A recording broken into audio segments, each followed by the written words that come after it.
एक समय की बात है। एक शहर में एक लड़का रहता था। इस लड़के को तस्वीरें बनानी बहुत पसंद थी और इसका नाम था धर्मेंद्र। वह 18 साल का था। धर्मेंद्र के बहुत से बड़े भाई बहन थे जो अपने गरीब माता पिता की बहुत मदद करते थे ताकि घर में कुछ पैसे आ सके और घर सही तरीके से चल सके। लेकिन धर्मेंद्र अपने घर की गरीबी को दूर करने के लिए कोई काम नहीं करता था, लेकिन अपने घर में पड़ी धूल मिट्टी में बैठकर घंटों तक लकड़ी से तरह तरह की तस्वीरें बनाया करता था। ज्यादातर वह जो तस्वीर बनाता था वह मकड़ियों की होती थी। छोटी मकड़ी, बड़ी मकड़ी, मोटी मकड़ी, तरह तरह की मकड़ियां। एक बार उसके पिता ने उसे बुलाया और कहा, धर्मेंद्र, तुम्हें अब इन मकड़ियों को बनाकर घंटों अपना समय बर्बाद करने की आदत को छोड़ देना चाहिए और घर की आर्थिक स्थिति को सुधारने के लिए कुछ काम करना चाहिए। और कुछ नहीं कर सकते हो तो कम से कम खेतों में जाकर अपने भाई बहनों की मदद करो। पिता की बात सुनकर धर्मेंद्र बोला, पिताजी, मैंने ऐसा करने की बहुत कोशिश करी, पर मैं अपने आप को रोक ही नहीं पाता हूँ। लेकिन फिर भी आप कह रहे हैं, इसलिए मैं जरूर इसकी कोशिश करूंगा। धर्मेंद्र बहुत मेहनत करके अपने आप को इस आदत से बचाने की कोशिश करने लगा और अपने भाई बहनों की मदद करने के लिए जाने लगा। लेकिन अगर उसके सामने से कोई भी मकड़ी गुजर जाती तो वह सब भूलकर तुरंत उसकी तस्वीर बनाने लगता। आखिर उसकी आदत से परेशान होकर उसके पिता ने एक बार उसकी मां से कहा, हमारे धर्मेंद्र का कुछ नहीं हो सकता, वह कभी अच्छा किसान नहीं बन पाएगा। पति की बात सुनकर धर्मेंद्र की मां ने धर्मेंद्र के पिता से कहा, हो सकता है कि वह कोई साधु बन जाए जिससे कि वह अपना जीवन पूजा पाठ से मिलने वाले अनाज और पैसों से बिता सके। आप उसे मंदिर में क्यों नहीं ले जाते? पत्नी की बात सुनकर धर्मेंद्र के पिता को भी यही बात सही लगी और वह उसे लेकर मंदिर की तरफ चल पड़े। मंदिर के पुजारी ने उसे लिखने के लिए एक पेन दिया और कुछ मंत्र लिखने को कहे। उन्होंने उसे पेन से लिखने के लिए स्याही भी दी। पहली बार उसने स्याही को देखा था। वह बड़ा खुश हुआ और मंत्र लिखने बैठ गया। उसने जैसे ही अपने पेन को स्याही में डुबोया और पहला शब्द लिखा तो वह हैरान रह गया। उसके हाथों से मकड़ी के चित्रों के सिवा कुछ भी नहीं हो पा रहा था। उसने पुजारी द्वारा दिए पूरे कागज पर सिर्फ मकड़ियों के चित्र बना दिए। यह देखकर पुजारी को बड़ा ही गुस्सा आया और उसने कहा, धर्मेंद्र, तुम इसी समय यह मकड़ियां बनाना बंद कर दो, वरना तुम जिंदगी में कभी साधु नहीं बन पाओगे। धर्मेंद्र ने हाथ जोड़कर पुजारी से कहा, महाराज, मैं जानबूझकर ऐसा नहीं कर रहा हूँ। मैं पूरी कोशिश करूंगा कि ऐसा नहीं करूं। लेकिन धर्मेंद्र ने रात में मंदिर की पूरी दीवारों पर भी मकड़ी के चित्र बना दिए। सुबह जब पुजारी ने यह देखा तो उसने गुस्से से धर्मेंद्र को मंदिर से बाहर निकाल दिया और धर्मेंद्र के पिता से कहा, तुम्हारा बेटा कभी पुजारी नहीं बन सकता है, इसलिए इसे यहाँ कभी नहीं लाना। धर्मेंद्र की इस हरकत से धर्मेंद्र के पिता भी बड़े नाराज हो गए और उन्होंने धर्मेंद्र को घर से बाहर निकाल दिया। पिता को नाराज देखकर धर्मेंद्र ने सोचा कि वह वापस पुजारी से जाकर माफी मांग लेगा और पुजारी के साथ ही रहने की कोशिश करेगा। उसे पता था कि पुजारी गांव के बाहर बने जंगल में मंदिर में ही रहता है। वह रात में पुजारी के घर पहुंचा और दरवाजा खटखटाने लगा, लेकिन दरवाजा नहीं खुला। आखिरकार धर्मेंद्र ने दरवाजे को धक्का दिया तो उसने पाया कि दरवाजा पहले से ही खुला हुआ है। वह घर के अंदर चला गया। घर में घनघोर अंधेरा छाया हुआ था। वह सोचने लगा कि यह तो बड़े आश्चर्य की बात है। आखिर घर के सभी लोग कहाँ चले गए हैं? उसने किनारे पर रखे हुए दिए को जला दिया। उसने देखा कि कमरे में कुछ कागज पड़े हुए हैं। वह फिर सब कुछ भूल गया और उन कागजों पर मकड़ी के चित्र बनाने लगा। दीवार पर एक दीवार के बराबर ही कागज था। धर्मेंद्र ने उसके ऊपर भी दीवार के बराबर बड़ी मकड़ी बना दी। आखिरकार जब वह थक गया तो दरवाजा बंद करके बाहर सोने चला गया। वह कमरे के बाहर आकर सोने की कोशिश कर रहा था कि अचानक मंदिर से एक भयानक आवाज आई। आवाज को सुनकर धर्मेंद्र बुरी तरह से डर गया। उसने ऐसी भयंकर और खूंखार आवाज पहले कभी नहीं सुनी थी। आवाज लगातार धर्मेंद्र को पुकार रही थी। धर्मेंद्र, धर्मेंद्र, आओ धर्मेंद्र, मेरे पास आओ। वह सोचने लगा कि मंदिर में इतना भयंकर जानवर कैसे आ सकता है। जब आवाज बार बार आने लगी तो धर्मेंद्र ने अनुभव करा कि वह आवाज कमरे के अंदर से आ रही है। आखिरकार वह कमरे के अंदर गया। जैसे ही वह कमरे के अंदर गया तो उसकी डर के मारे घिग्गी बंद गई। उसके सामने एक बहुत ही बड़ी मकड़ी थी जो अपना बड़ा सा मुंह खोलकर उसकी तरफ आ रही थी।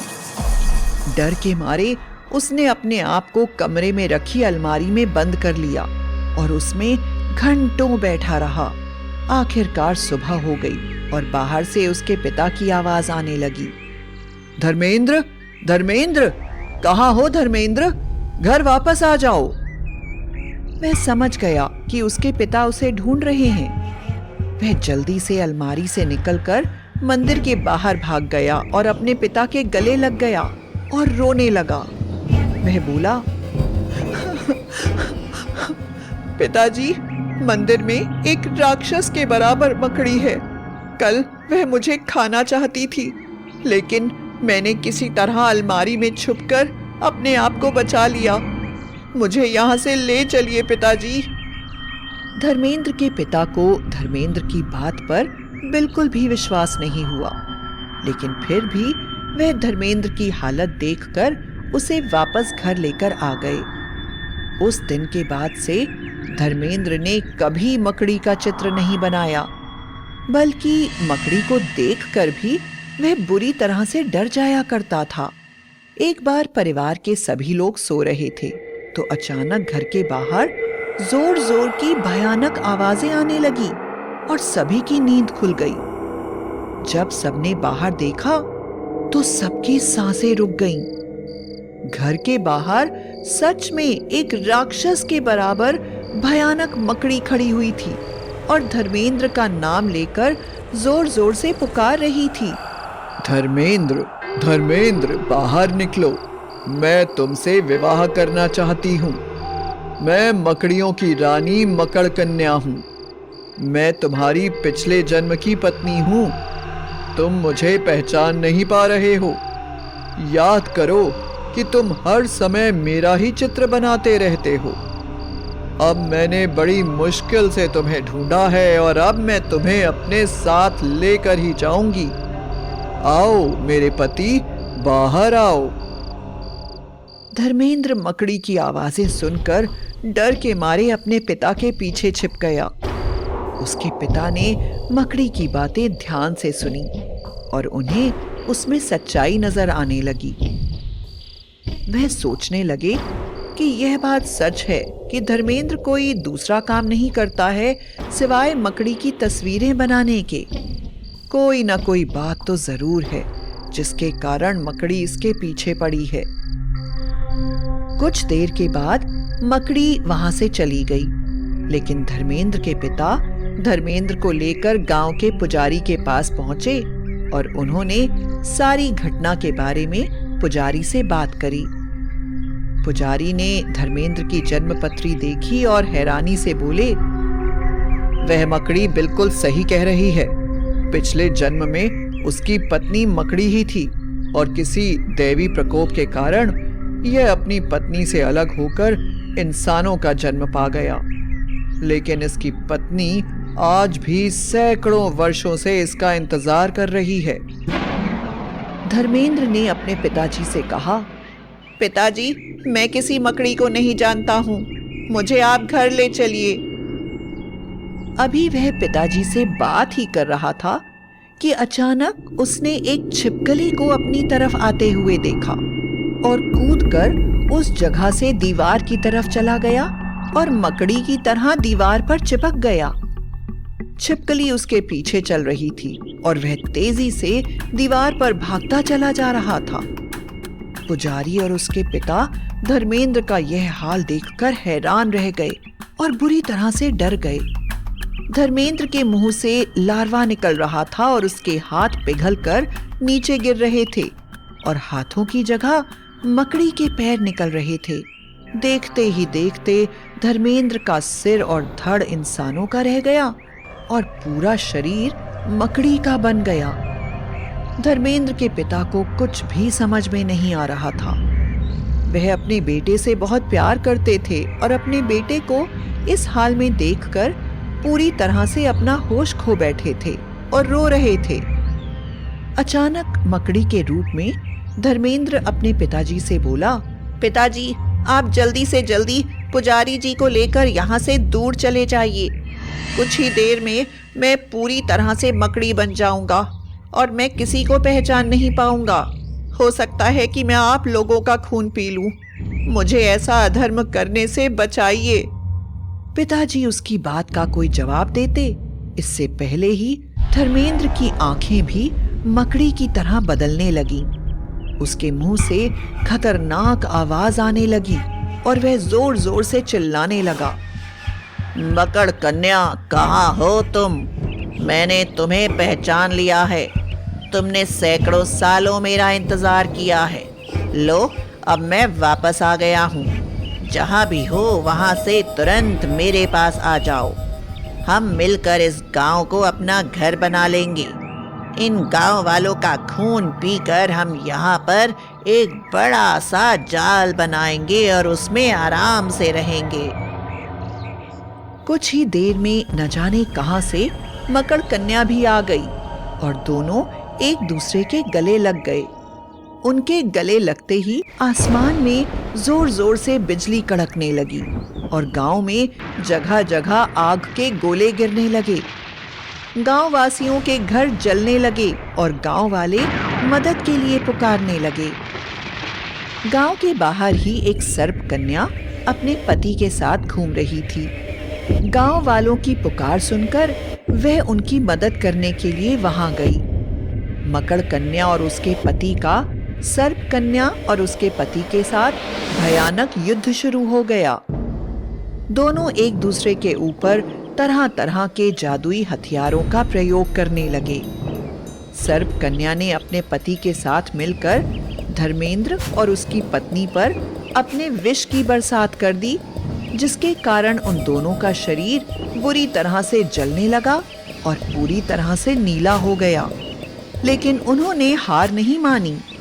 वह अपने मुंह से विष से भरे हुए जाल को फेंकने लगे, जिसमें सर्प कन्या और उसका पति बुरी तरह से फंस गए। मकड़ी के जहर भरे जाले में फंसकर सर्प कन्या अपने पति के साथ बुरी तरह से तड़पने लगी। अपनी रक्षक सर्प कन्या का इतना बुरा हाल देखकर गांव वाले गांव की रक्षक महादेवी को पुकारने लगे। महादेवी ने गांव वालों की पुकार सुनी और उनकी मदद के लिए आ गई। रक्षक देवी ने सर्प कन्या को अपने मंत्रों के जादू से जादुई जाले से बाहर निकाल दिया और धर्मेंद्र और उसकी पत्नी मकड़ कन्या को श्राप देकर पत्थर का बना दिया। धर्मेंद्र के पिता को जब यह बात पता चली तो उन्होंने महादेवी से प्रार्थना करी कि वह उनके बेटे को वापस धर्मेंद्र बना दे। महादेवी ने धर्मेंद्र के पिता की करुण प्रार्थना सुनकर धर्मेंद्र को वापस धर्मेंद्र बना दिया और मकड़ कन्या को मृत्यु का दंड देकर हमेशा के लिए मोक्ष दे दिया।